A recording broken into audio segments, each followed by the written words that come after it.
কখনো চায়ের দোকানের আড্ডায়, কখনো বা বাড়ি ফেরার পথে সন্ত্রাসীদের বন্দুকের টার্গেটে পরিণত হচ্ছেন বিএনপি নেতাকর্মীরা। গুলিতে প্রাণ হারানো নেতাকর্মীদের স্বজন আর সহকর্মীদের আর্তনাদে ভারী হচ্ছে ঢাকার বাতাস। কিন্তু কেন হঠাৎ করেই টার্গেট হচ্ছেন বিএনপির নেতাকর্মীরা? কারা চালাচ্ছেন কিলিং মিশন?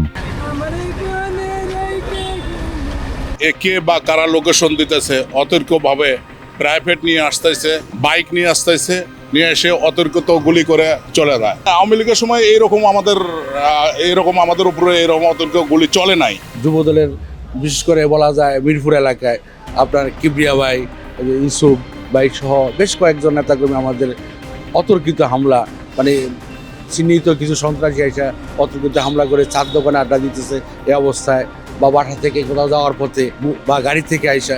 এগুলি আমরা আসলে নিজেরাও শঙ্কিত, বিষয়গুলি কি কারণে এগুলি ঘটতেছে বা কে বা কারা এর পিছনে জড়িত।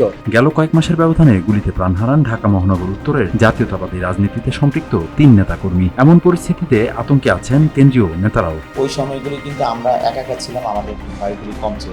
বড় জোর হয়তো পুলিশ অ্যারেস্ট করবে, ভিতরে যাবে, এর বাইরে কোনো ভয় ছিল না। কিন্তু এখন যে বিষয়টা হচ্ছে যে আমি যখন জনসাধারণের মাঝে ঢুকছি, মানুষের সাথে কথা বলছি, কেউ অনেক ঘটনা ঘটেছে, সালাম দিয়ে গুলি করে দিয়েছে। আতঙ্ক তো অবশ্যই বিরাজ করছে আমাদের তৃণমূল, আমাদের যে আমরা যে কোনো একটা নতুন এলাকা যাচ্ছি, কোনো মিটিংয়ে যাচ্ছি, তো ওখানে হয়তো কেউ উৎপেতে বসে আছে আমাকে কিলিং করার জন্য। তো এটা তো অবশ্যই একটা ভয়ের বিষয়, আতঙ্কের বিষয়। টানা বেশ কয়েকটি কিলিং মিশনের ঘটনার পর আতঙ্কে আছেন তৃণমূলের নেতাকর্মীরাও। আমরা এখন রাস্তাতে হাঁটতে গেলে আমাদের খুব ভয় কাজ করে যে কখন যেন কে কোন দিক থেকে এসে গুলি ছুড়ে আমাদেরকে হত্যার উদ্দেশ্যে। আসলে এই যে মাদক আসক্ত যারা আছে বা সন্ত্রাসী, তাদের তো কোনো সেন্স নাই। এসব ঘটনার নেপথ্যে বিশেষ কোনো চক্র জড়িত কিনা তা খতিয়ে দেখার আহ্বান নেতাকর্মীদের। বিএনপির নেতাদেরকে আপনার টার্গেট করে গুলি করা হচ্ছে, যেমন কিবরিয়া ভাই মারা গেছে, তারপর আমাদের বাবু ভাই, ইউসুফ, এদের উপরে হামলা হয়েছে, ইউসুফ মারা গেল।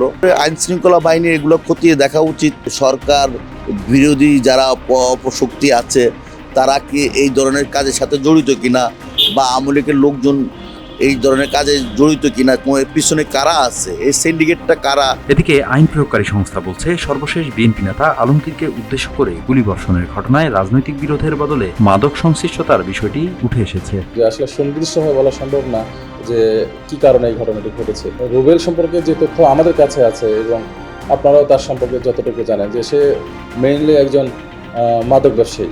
সে হয় সরাসরি মাদকের আসামি, নয় মাদক রিলেটেড কোনো ঘটনায় জড়িত হয়ে সে আসামি হয়েছে।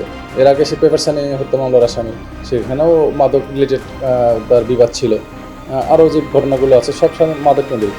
এই জন্য এটা আসলে বলা যাচ্ছে না যে রাজনৈতিক কারণে এই ঘটনাটি ঘটছে। ক্ষমতায় থাকা সত্ত্বেও জাতীয়তাবাদী দলের নেতাকর্মীদের এখনো মৃত্যুভীতি নিয়ে চলতে হচ্ছে পথ। মুক্তি কবে, প্রশ্নের উত্তর খুঁজছেন তারা। আমার ভাই বুঝতে পারেন।